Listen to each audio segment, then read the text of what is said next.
Tannery মালিকদের syndicate ও বাকিতে চামড়া সরবরাহ করে পুঁজি হারিয়ে ব্যবসা ছেড়েছেন 2 শতাধিক ব্যবসায়ী। এতে অস্তিত্ব সংকটে পড়েছে উত্তরাঞ্চলের দ্বিতীয় বৃহত্তম চামড়ার বাজার দিনাজপুরের রামনগর। বাজারটি টিকিয়ে রাখতে সরকারি উদ্যোগের তাগিদ সংশ্লিষ্টদের।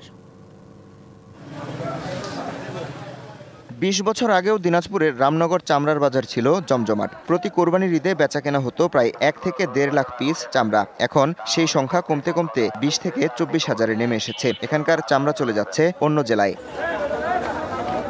বৃহত্তম এই বাজার এখন বিলুপ্ত প্রায়। জেলায় এখন রয়েছে মাত্র 10 থেকে 12 জন চামড়া ব্যবসায়ী। এদিকে সরকার দাম বেঁধে দিলেও তার সুফল পাচ্ছেন না এখানকার ব্যবসায়ীরা। যে রেট দিয়েছে তার থেকে অনেক কম দামে আমরা বিক্রি করছি। প্রশাসনের কাছ থেকে আমরা বারবার এটা দিয়ে দিয়েছি, তিনারা কোনো ভ্রুক্ষেপ করেনি। একটা চামড়া আমাদেরকে দিনাজপুর থেকে ঢাকায় পাঠাতে গেলে 300 টাকা খরচ হয়। তা আমরা কিন্তু চামড়ার দাম কিন্তু কখনো কমাই না, বা আমাদের কাছে বাজারে কোনো নিয়ন্ত্রণ নাই। সব কিছু হচ্ছে ট্যানারি মালিকদের হাতে।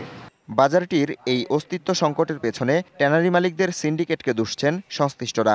এখন প্রায় ব্যবসাটি বিলুপ্তির পথে। জানি না এর ভবিষ্যৎ কোথায় গিয়ে ঠেকবে।